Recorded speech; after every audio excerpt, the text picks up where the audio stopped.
My name is Tamira Slade. I'm a music producer and graphic designer. When I was 8 years old, like my brother, he's a rapper. So I always wanted to be like my big brother. So I would always try to write raps, but I ain't really like my voice like that. I was like, man, I ain't gonna rap like that. I see Jay-Z had a documentary called Fade to Black. And in the scene, it was him and Timbaland in the studio, and Timbaland was showing him a bunch of beats. I was like, yo, what the? I never thought about the people who's actually making the beats on the song. So I turned the TV off and I went straight to the computer. I'm like, I gotta find out how to make beats. And from then on, from 8 years old, I just been hooked on it.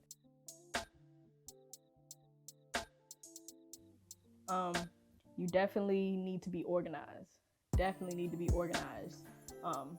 That comes with like a lot of discipline. You can't just, if somebody needs stems or they need beats right away, you need to be able to know exactly where your stuff is. So I think that's number one.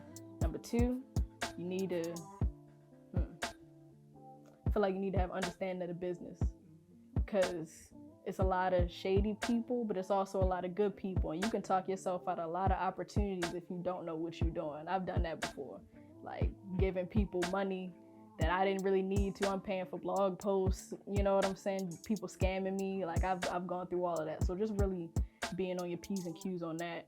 And the third thing, really just trusting your creativity. You gotta trust your ear, honestly. I love R&B. I love R&B. I like to be able to immerse people in another reality. Like I used to love to read books, like love to read, and I would like get lost in the book. Like I forget about the world around me.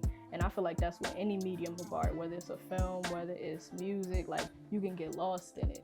So I like to do that for other people. You know what I'm saying? Party Next Door, number one. Party Next Door, I got to. Michael Jackson, I got to. Who else? Who the third one? Beyonce.